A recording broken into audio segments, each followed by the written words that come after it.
Hello everyone, welcome back to the channel. Today we are going to understand normalization in database management systems. Now, why do we need DBMS? Basically, the normalization process. So, the first important goal of normalization is basically to eliminate duplicate data. As you can see in this, there is a lot of duplicate data. And you can see the student name is duplicated, uh, course ID is duplicated, name is duplicated, instructor name is duplicated. So this kind of duplication and redundancy is basically something that normalization will remove. And then based because of these redundancies, there are a lot of anomalies that will actually occur, which we will discuss now. And obviously it will affect the data consistency also, and plus the maintainability part. So let's understand the anomalies first. Say we have this table, right? Student ID, student name, course name, and instructor. Now, what would be my update anomalies here? Okay, let's understand this. Say suppose I change, or basically John is changing its name to something else. Okay. Now change of name of John basically from to Jonathan. So how many rows will have to be updated? One row, two row, and three rows. So this is an update anomaly.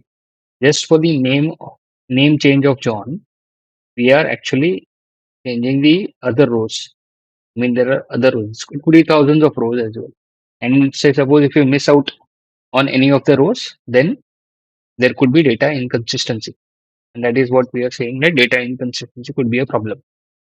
Now coming to insert anomaly. Okay, now suppose I want to introduce a new course, AWS, okay, with some new instructor, but there is no student actually for that course currently. Because I don't have any student right now, I cannot insert into this table. So that is my insert anomaly. Everything is in this table, so that is the problem. I'm not able to add the course here because there is no student right now. Student, when there will be a student, only at that time I can insert. So this is insert anomaly. Now what would be my delete anomaly? Now suppose this last row, right? Say suppose Robert is now leaving, or basically we are deleting the entry for Robert. Okay. What will happen as soon as you delete the entry for Robert, you are losing out the information of the course as well. DBMS is only with Robert right now, but the course is still there, right? But somehow you have lost this information. So this is the delete anomaly that you will get, and this is what we are talking about, that we need to make sure that data is consistent, and we have to remove the redundancy, and the maintainability part becomes easier, like we saw in the update part, right? We have to change so many rows. So that's the basically, if the table is not normalized, these are the problems that we face, and through normalization we will try to resolve all these issues. Now let's start with the next topic, which is the before normalization we need to understand functional dependency. So let's understand that. Now, what is functional dependency?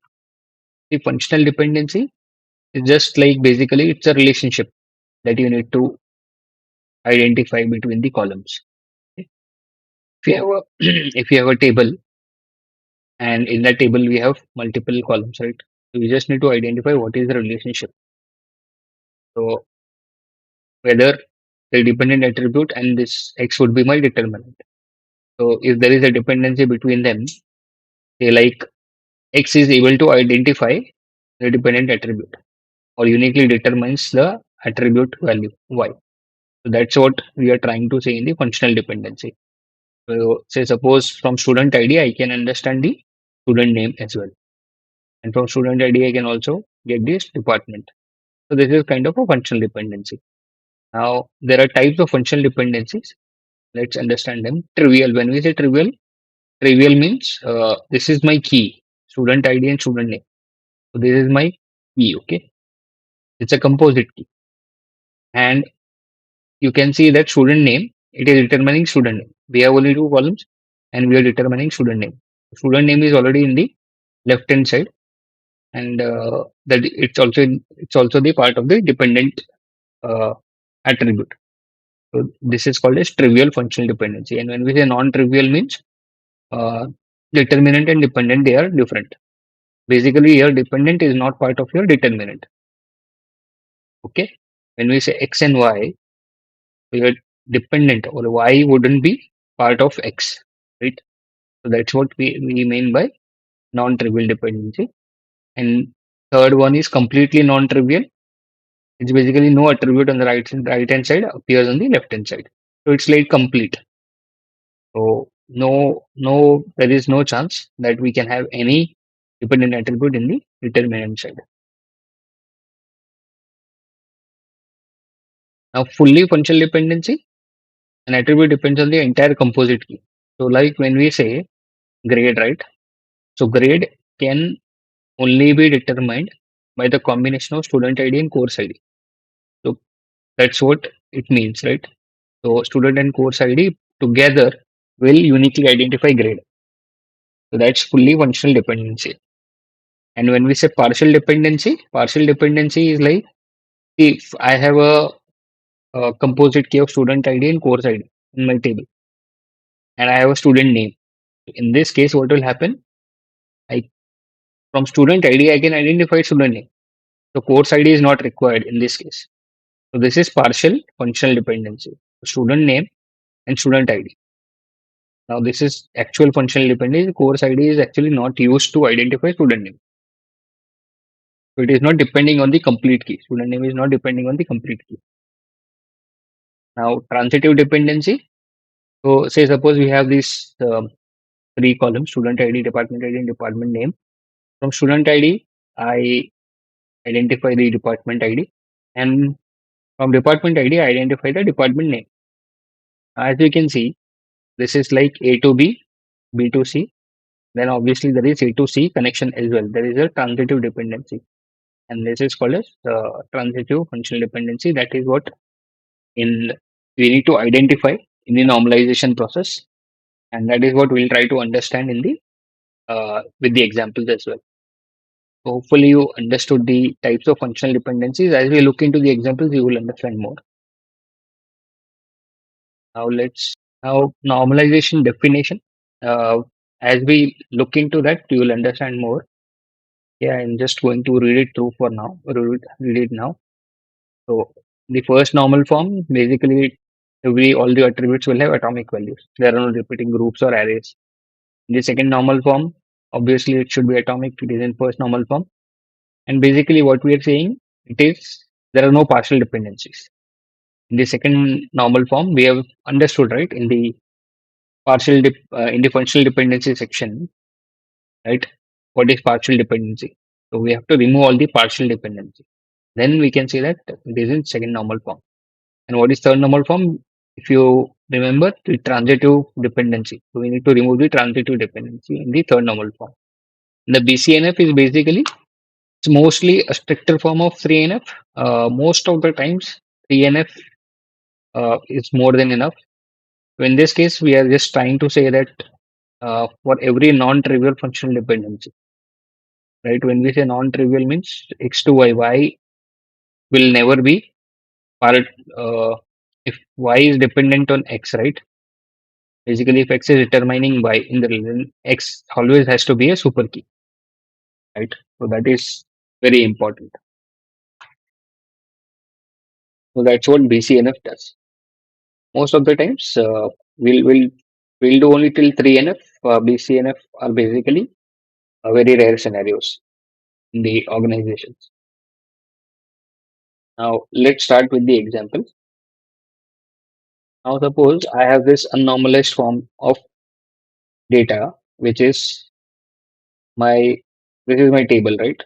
Student ID, student name. I have subjects and the professor. Say I keep data something like this. Basically, I my data state is like this. Student ID is S1, student name is XYZ, and subjects are subject 1, subject 2, subject 3, and professors are P1, P2, and P3. Okay, so this is comma separated. So we have already seen that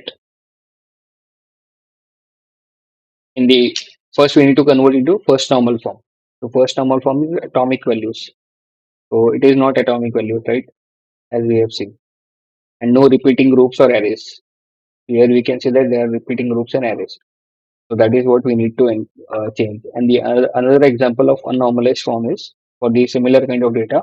Say suppose I divide this into three subjects: subject one, subject two, subject three. Again, professor one, professor two, and professor three. This is same kind of data, but now I have just created more columns.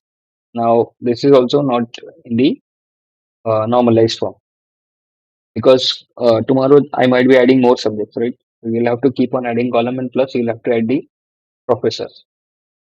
So this is not in the first normal form or this is in the unnormalized form. Let's start with the process.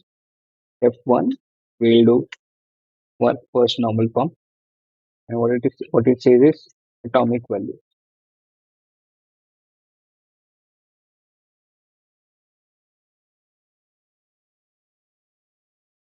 Atomic values. Let's take this example only.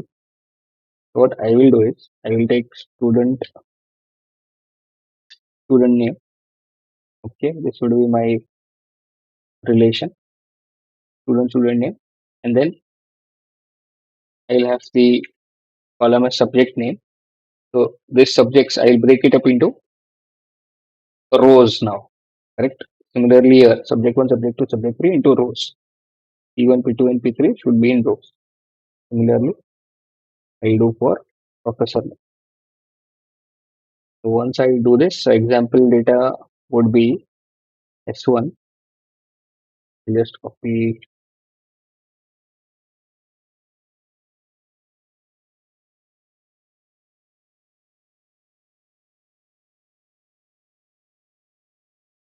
any of subject one, P1,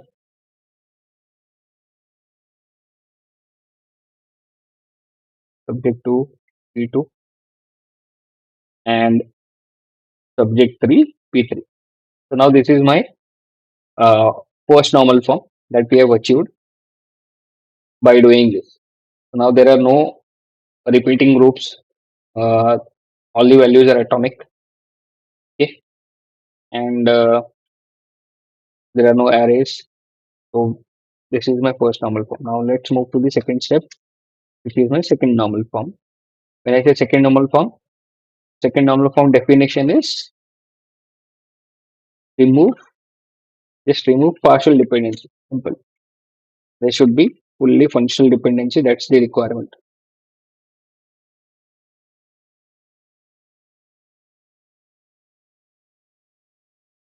So when we say partial dependency, okay. So just for an example, if this is my A to B and this is my C column, right? If A is able to determine C, then this is partial dependency. I'm just repeating it. This is partial dependency. So B was never required to identify C. These both A and B, you could say it's a primary key or a candidate key. Okay. Now combining both of them should result into uniquely identifying C. But what happens basically in our case, B is never required, and from A I can identify C. C is also a column, an attribute. A is also an attribute. B is also an attribute. So these are prime attributes, or you could say key attributes, and these are C is also C is a non-key attribute or a non-prime attribute. Okay. Now the first step in our case, basically inside this 2.1 would be first you need to identify the candidate key, okay, of the current structure of the table. So when I say candidate key means keys which will uniquely identify the rows of the table. Now say suppose if I take student ID. So is student ID identifying all the rows uniquely? Let's check it out. So my student ID is S1. But if you from S1 say I say it is XYZ sub 1 P1. Okay, this is one row. But from S1, I can see other mapping also. It is subject 2 and P2. And from S1, I also see another mapping subject 3 and P3.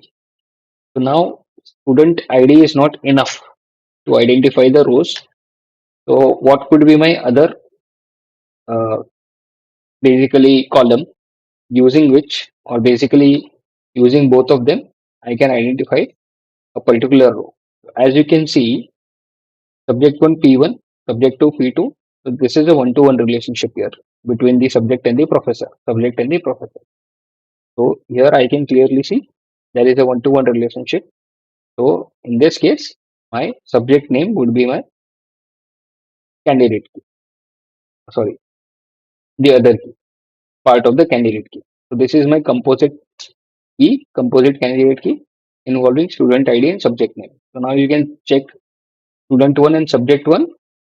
I get a unique row. Student one and subject two, I get a unique row. Student one and subject three, I get a unique row. So this is my candidate key. Now let's identify functional dependencies. Okay, you have to identify all the functional dependencies. Don't think anything else right now. Just identify the functional dependencies.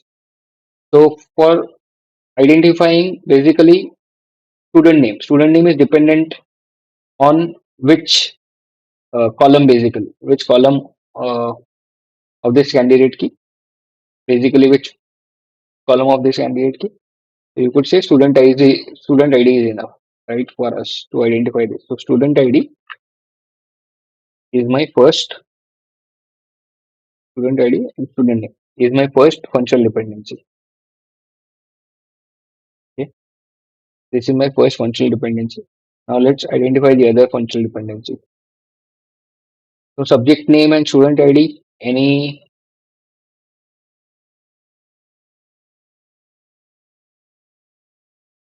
student ID and subject name. From subject name, the student ID and subject name. Student can basically study multiple subjects, right? And even subjects can have multiple students, right? So obviously, and both of them are part of the candidate key. So right now, we'll not take that. Now we'll take the professor name. So first, when we identify the functional dependencies, you just take the non-key attributes. So first of all, student ID and subject name, they are key attributes that we have identified as candidate key. So now just look at the key attributes. So professor name. So professor name, as I told you, subject and professor, they are in one-to-one relationship. So now we can clearly say subject ID is directly dependent on professor. Now we have these two combination. Now what we need to do is we need to remove partial dependency. As I told you, partial dependency. This is my composite key A and B, right? As you can see, and C is like this column. So you can clearly see student name. And if I take this example, right? If I take this example, right? To identify a student name, student ID is enough. So subject name is not required. And similarly, to identify a professor name, I don't need student ID. I just need subject name, right? Here there is a partial dependency that we can clearly see with this candidate key. If there is a partial dependency with this candidate key, what we need to do is we need to split this candidate key into two different tables.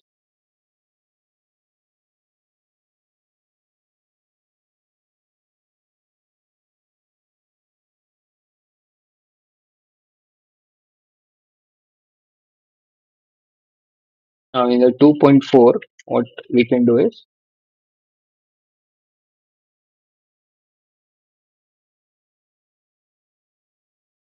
we'll just create the new relations.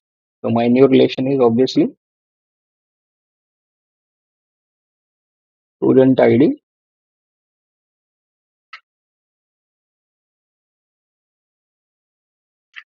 student name,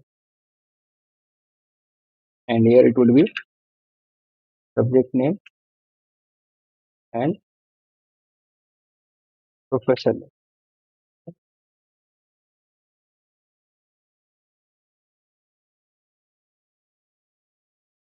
Subject name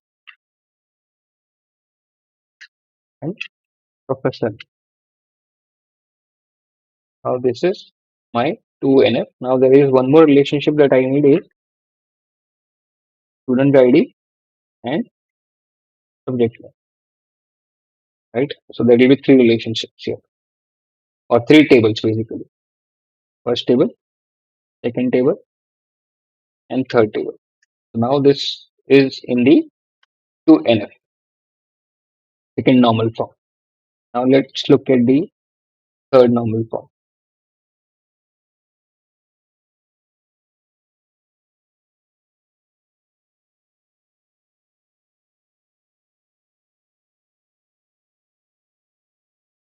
That would be our step 3 to identify if the relations are in third normal form or not. What we are saying in third normal form is there should be no transitive dependency.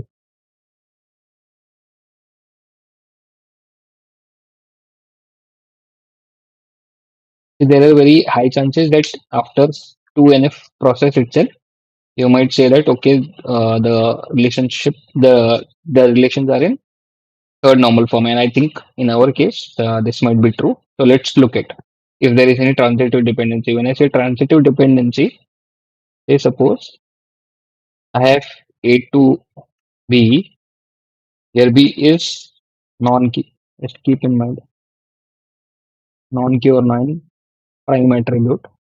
And this is key. This is the key of your table. Then there is B and basically C. C is another non-key attribute. You can clearly see that B is able to identify C, and obviously A is now connected to C via B. Correct. So this is a transitive dependency. In that case, also we need to split this into two relations or two tables basically. So now let's look at in student ID and student name. I think in our case, I mean we don't have any transitive dependency because there are only two columns. So this is also in third normal form.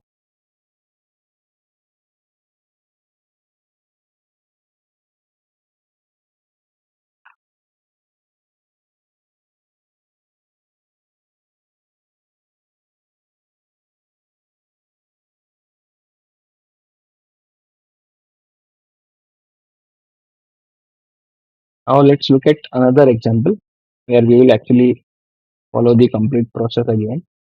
So this is my data which is already in first normal form. This is one NF data.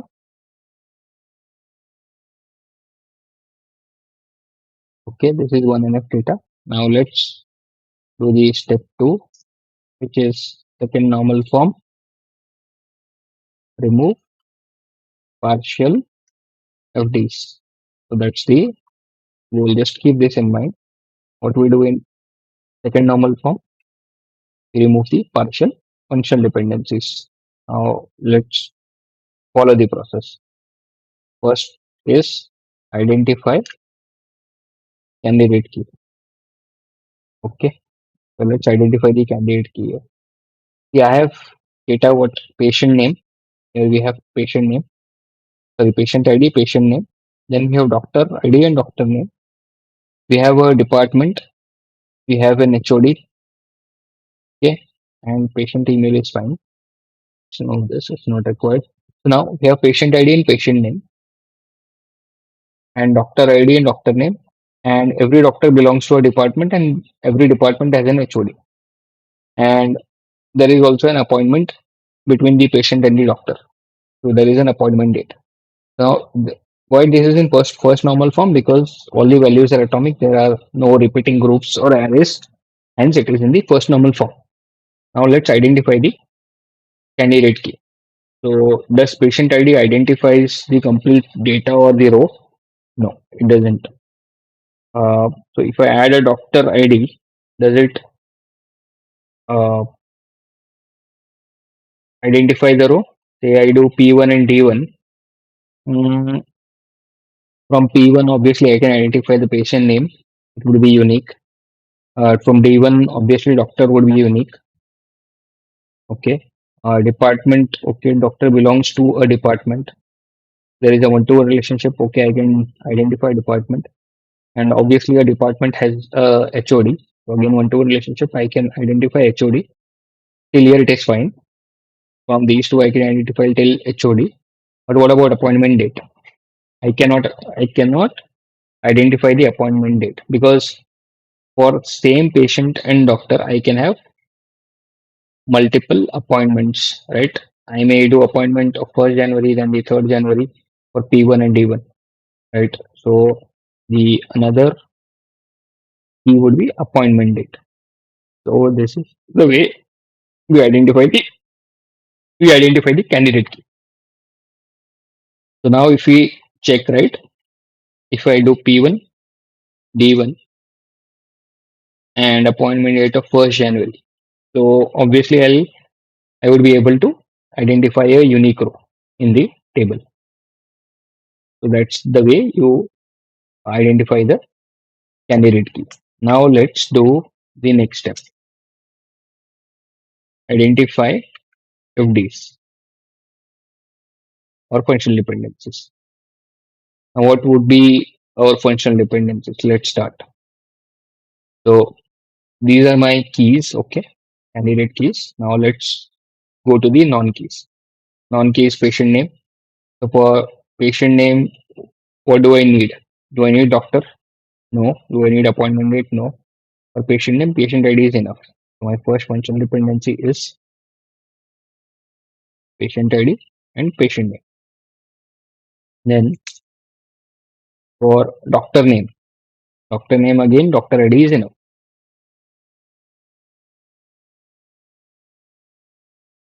Here, this is my another functional dependency. Department can be identified by doctor ID. Yes. So I'll add department here and HOD. Yes, I can identify from the doctor ID because the reason is a doctor belongs to a department, correct? And a department has a single HOD. If I know the doctor ID, then obviously I know the HOD as well. So that's the functional dependency. That is why these three columns, if you these are non-keys, right? These are non-keys, and these would be physically dependent on these two: doctor name, department, and HOD. Sorry, only doctor ID. Now let's understand the appointment date. Appointment date is already a key, so it is fine. So now let's create our relations. Okay, we need to remove the partial dependencies. So what would be my relations or the tables basically? Now the first table, obviously, see we have this candidate key here, and you can see patient name. Patient name is just dependent on patient ID. So this is like partial functional dependency. It is not using the other keys to identify itself. So now our first table would be patient ID and patient name. And what would be our second column or second table?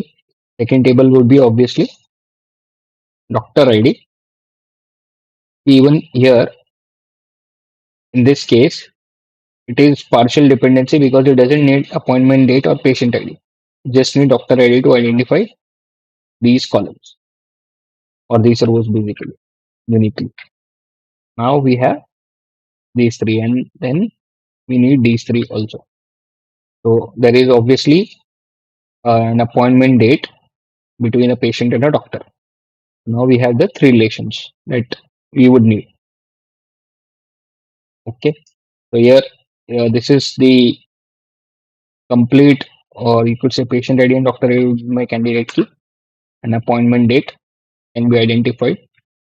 Now let's move to step 3, which is our third normal form.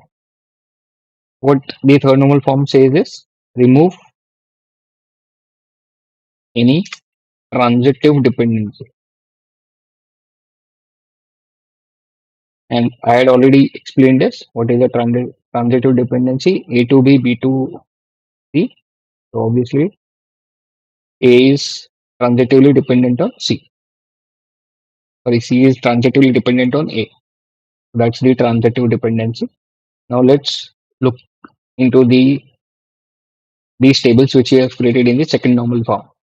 Now patient ID and patient name, this is in 3NF. So this is in 3NF. We are good here. I'll mark it as 3NF. Now come to the second case. We have this doctor name, doctor ID, doctor name, department ID. This is my key. Just note it here. So this is my key here. Now doctor ID. The department depends on doctor ID, which is fine. Perfect. HOD is actually dependent on department. It has no direct relation to doctor ID. Correct. So department, from department, I can identify the HOD. Correct. So this is the transitive dependency that we are talking about. And we need to take care of this. So let's do this. So what we need to do is we need to break this up into another two tables. What would be my two new tables? First is obviously doctor ID, doctor name, and department. Okay. And this is my new table. And then there is another table that we would need is department and HOD.